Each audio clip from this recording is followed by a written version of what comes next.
Türkiye-Ermenistan sınırındaki Ani arkeolojik alana 2016 yılında UNESCO Dünya Miras Listesi'ne kaydedildi. Kars'ın 44 kilometre doğusunda Ocaklı Köyü bitişindeki Ani, İpek Yolu üstündeki 100 bin nüfuslu krallar diyarı olarak da bilinir. Çağlar boyu farklı kültür ve uygarlıkları beşiklik etmesiyle tarihe geçmiştir. Ani önemini Arpaçay ve Alacasu vadilerine hakim yüksek bir kayalığa kurulu olan güvenlikli konumuna borçlu.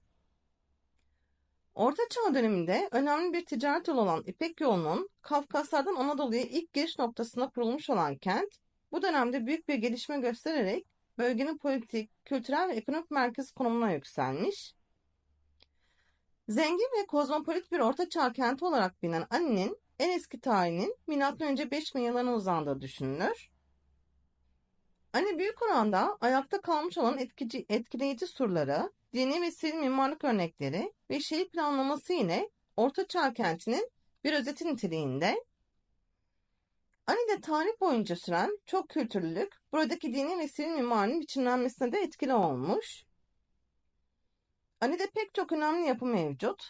Bunların arasında Keçeli Kilisesi, Poladoğlu Kilisesi, Tigrahvanez Kilisesi, Genç Kızlar Kilisesi, Rahibeler Manastırı ve Kaya Kilisesi sayılabilir. Ateşkile Tapınağı da bölgede hüküm süren Sasanilere ait olması bakımından fark yaratmıştır. Ani harabelerine Aslanlı Kapı'dan girildiğinde ilk göze çarpan heybetli yapı Büyük Katedral'dir. İhtişamlı ve zarafetiyle görenleri gerçekten etkilemekte. Yazıtlarına göre temelleri Bagratlı Kralı 2. Semsat tarafından M.Ö. 990 yılında atılmış. Ancak kral öldükten sonra eşi Kraliçe Katinide tarafından 1001'de tamamlanmıştır. Mimarı aynı yüzyılda İstanbul Ayasofya Kilisesi'nin tamiratını yapan Tridat Usta'dır. Haç şeklindeki planı ortadaki alan kemerleri taşıyan dayanıklı sütunlarla sınırlandırılmış. Apsis bölümünde iç mekandaki fresklerin 13. yüzyılda yapıldığı tahmin edilmekte. Kırmızı tüf taşından inşa edilen katedral basamaklı bir zemine kurulu. 3 tane giriş kapısı mevcut. Batıdaki Halk Kapısı, kuzeydeki Patrik Kapısı ve güneyde Kral Kapısı bulunmakta. 1064 yılında Sultan Alparslan'ın Ani'yi fethinden sonra camiye çevrilmesi ve ilk fetih namazı kılınması nedeniyle Fethiye Camii olarak adlandırılmış. Daha sonrasında içine minber ve mihrap da eklenmiştir. Günümüzde çelik desteklerle ayakta tutulmaya çalışılmakta. Alandaki bir diğer dikkat çeken yapı ise Aziz Kirikor Kilisesi. 994 yılında Ermeni Bahrevi Hanedanı'ndan Prens Kirikor tarafından kardeşleri Hamza ve Seda için dinlenme yeri olarak yapılmış. Kilisenin planı içten daire, dışarıdan yonca apsitli olarak tasarlanmış. Masif duvarlarında üçgen nişler ve pencereler bulunmakta. Konik bir çatısı olan eserin çatıdaki 12 adet penceresi ise içerisini aydınlatmaktadır. Yapı taş yontma sanatının en güzel örneklerinden. Aile yapısı olduğu için aileye ait mezarlar kilisenin çevresinde bulunmakta. 2012 yılında restorasyon yapılmış ve bu sırada çevresinde mutfak ocakları, seramik eşya parçaları ve insan kemikleri bulunmuştur. Kilise duvarında Prens Kirikor'un duygularını anlatan bir yazıt da mevcut. Ebul Menuçehr Camii 1072 yılında Selçuklu Şeddadiler Beyi Ebul Menuçehr tarafından yapılmış. Anadolu topraklarındaki yapılan ilk Türk camisidir. Sekizgen mimarisi olan cami 1917 yılında tamamen yıkılmış, günümüze sadece az bir kısmı gelebilmiştir. Arpaçay Nehri üzerinde günümüzde az bir kalıntısı kalan bir diğer eser ise İpek Yolu Köprüsü. İnşaat tarihi tam olarak bilinmemekle birlikte milattan sonra 9. yüzyılda yapıldığı düşünülmekte. 6400 km uzunluğundaki İpek Yolu'nun Anadolu'ya giriş yaptığı konumda yer almaktadır. 2 katlı köprünün zemin katı kervan geçişleri, üst katı yaya ve asker geçişleri için hazırlanmış. Günümüzde Arpaçay Nehri'nin her iki yanındaki köprü ayakları gelebilmiş. Günümüzde halen daha restorasyon çalışmaları devam etmekte. Ani harabeleri 961 ile 1045 yılları arasında Pagratini Hanedanlığı'nın başkenti olmuş. Tarih boyunca birçok medeniyete ev sahipliği yapmıştır. Surlarla çevrili Ani'de Pagratini Ermenileri, Bizanslar, Gürcüler ve Osmanlılardan birçok kalıntı günümüze kadar gelmiş. Etrafını çevreleyen surlar Pagratini Hanedanlığı tarafından savunma amacıyla yapılmış. Ani harabeleri yoğun olarak Ermeni, Gürcü ve Selçuklu mimarisine ait yapılarla dolu. Birçok kanlı savaşa şahit olmuş bölge, Ermeni-Bizans, Bizans-Selçuklu savaşlarında zarar görmüş olsa da 1319 depreminde ağır hasar görmüş. Depremden sonra Selçuklu hükümdarı Timur tarafından ele geçirilmiştir. 1535'te Osmanlı ve İran Savaşı'nda kent tamamen terk edilmiş. 1877-78 yıllarında Osmanlı-Rus Savaşı'nda bölge Rusların eline geçmiş. Birinci Dünya Savaşı'ndan sonra Osmanlılar yeniden ele geçirmiştir. Sonrasında Ermenilerin eline geçmiş ve bölgede Ermenistan Cumhuriyeti kurulmuştur. Ve son olarak 1920 yılında Kurtuluş Savaşı sırasında Türkiye Cumhuriyeti sınırlarına dahil edilmiştir. Her ne kadar çoğunlukla kışın bu bölgelere gelmenizi tavsiye edilse de biz Nisan ayında bu bölgeye geldik ve muhteşem bir havada alanı doyasıya gezdik. Hani çok geniş bir alana yayıldığı için en az 4-5 saatinizi ayırmanızı tavsiye ederim. Bizim tek olumsuz diyebileceğimiz nokta alan çok korumasız. Doğru düzgün müze kart kontrolü bile mevcut değil. Girişte bulunan kafe kapalı. O yüzden yanınıza içecek ve atıştırmalık alın mutlaka. En önemli nokta ise UNESCO'nun dahi sahip çıktığı bu muhteşem alanda tuvaletlere pislikten giremiyorsunuz. Umarım en kısa zamanda yetkililer bu duruma da el atar ve hak ettiği değeri gerçekten bulur. Çünkü hani bunu hak etmiyor diye düşünüyoruz. Hadi şimdi bu geniş alanı birlikte keşfe çıkalım. Bugünlük bizden bu kadar. Bizi takip etmeyi, beğenmeyi ve abone olmayı unutmayın. Hoşça kalın.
Thank you.